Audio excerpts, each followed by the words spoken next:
উস্তাদ আলহামদুলিল্লাহ। আসসালামু আলাইকুম। ওয়ালাইকুম আসসালাম। আলহামদুলিল্লাহ, আমি ভালো আছি। তোমরা সবাই কেমন আছো? আলহামদুলিল্লাহ ভালো আছি। আলহামদুলিল্লাহ ভালো আছি। ভালো আছি। আমরা কিন্তু অনেক আগেও পড়েছি, কিন্তু এইভাবে না। এখন অজু করা শিখা। ও এইগুলা পড়েছে আগে। হ্যাঁ, এগুলো আমরা সবাই পড়েছিলাম। তবে এখানে আমাদের এক্সামের পর এখন আমরা যেগুলো শিখবো সেগুলো একটু একটু বেশি হবে। ঠিক আছে, আলহামদুলিল্লাহ একটু বেশি শিখবো। আচ্ছা, প্রথম অধ্যায়টা হচ্ছে, প্রথম পাঠটা তহারাতের উপরে। তহারাত মানে হচ্ছে পবিত্রতা অর্জন করা। তহারাত মানে কি বলো তো? তহারাত মানে কি? তোহারত কি উস্তাদ? তহারাত মানে হলো পবিত্রতা। তহারাত মানে কি বলো তো? পবিত্র পবিত্রতা। পবিত্রতা।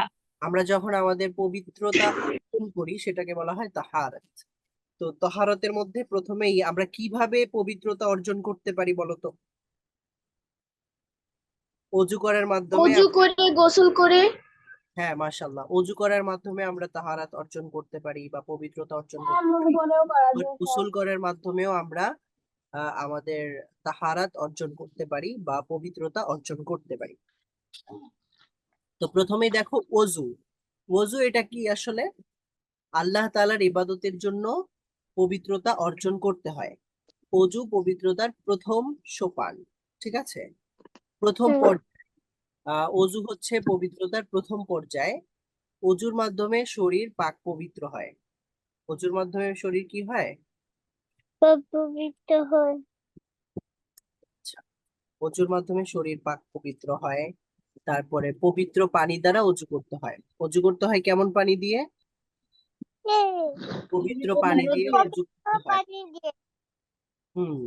আচ্ছা, এখানে দেখো তো কে কি করছে, মানে কি কি আমল করা হচ্ছে এখানে। অজু করার জন্য কি কি করতে হবে? আম্মু মারে। প্রথমে আমরা দেখতে পাচ্ছি অজু করার জন্য কি করতে হয়? নাকে পানি দিতে হয়। নাকে পানি দিতে হয়, উভয় হাত কবজি পর্যন্ত ধুতে হয়। ঠিক আছে, এই যে হাতটা ধুয়ে নিচ্ছে প্রথম প্রথম দিকে আমরা যে ছবিটা দেখতে কোন পাচ্ছি। কোন পর্যন্ত হাত ধোয়? হ্যাঁ, কোনই পর্যন্ত হাত ধোয়া কি বলতো? ফরজ নাকি সুন্নাহ? ফরজ। সুন্নত। সুন্নত। কোনই পর্যন্ত হাত ধোয়া সুন্নত। ফরজ। আচ্ছা, কোনই পর্যন্ত হাত ধৌত করাটা হচ্ছে ফরজ। আচ্ছা, তারপরে দেখো সমস্ত মুখমণ্ডল একবার ধৌত করাটা কি ফরজ নাকি সুন্নত বলো তো? ফরজ। ফরজ। ফরজ। ফরজ। আচ্ছা, আর নাকে পানি দেওয়া কি বলতো? সুন্নাত। ফরজ। নাকে পানি দেওয়া সুন্নত, কারণ এটা ফরজের মধ্যে নেই। আর আর হচ্ছে এই যে গর্দান মাসে করা, ঘাড় মাসে করা, এটা মুস্তাহাব। কি ফরজ? এটা ফরজ। এটা কি ফরজ। ফরজ? ফরজ এটা? ফরজ। সুন্নত। এটা মুস্তাহাব। ঠিক আছে, তারপরে কান। মুস্তাহাব। মুস্তাহাব মানে উস্তাদ ভালো। মুস্তাহাব কি? মুস্তাহাব মানে হচ্ছে ভালো, এটা সুন্নতের মতোই, তবে পুরোপুরি সুন্নত না। তারপরে কান ও মাসে করা, এই যে এখানে এই লোকটা কি করছে? কান মাসে করছে। আচ্ছা, সুন্নাত। সুন্নাত। এই লোকটা কি করছে বলতো?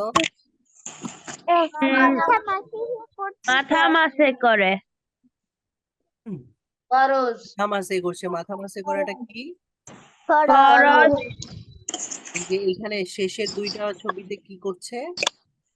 পা ধোয়। পা ধৌত করছে। আর পা ধৌত করাটা কি ফরজ, তাই না? ফরজ। ওকে, তাহলে অজু করতে হয় কেমন পানি দিয়ে? পরিষ্কার পানি দিয়ে। পবিত্র পানি দিয়ে পবিত্র অজু। পানি দিয়ে। আচ্ছা, তো অজু প্রথম করা হাত সবের দিয়ে। কাজ। এখন এই এতটুকু অংশ একজন পড়ো তো, কে পড়বে? উস্তাদ আমি করবো। আচ্ছা, জাকারিয়া আব্দুল্লাহ পড়ো, পড়ে এটা আমাদেরকে বুঝিয়ে দিবে। অজু করা সওয়াবের কাজ। পবিত্রতা অর্জনের নিয়তে অজু করতে হয়। অজু করার সময় এর ফরজগুলো যথাযথ ভাবে আদায় করতে হবে। তাই সমগ্র মুখমণ্ডল 3 বার ধুতে হবে। এ সময় 3 বার কুলি করতে হবে এবং 3 বার নাকে পানি দিয়ে ভালোভাবে নাক পরিষ্কার করতে হবে। উভয় হাত কনুই পর্যন্ত 3 বার ধুতে হবে। ভিজা হাত মাথা মাসাজ করতে হবে। উভয় পা গিরা পর্যন্ত 3 বার ধুতে হবে। আচ্ছা, এখানে কি বলা হলো? অজু করার পদ্ধতি বলা হয়েছে, তাই না? জি উস্তাদ।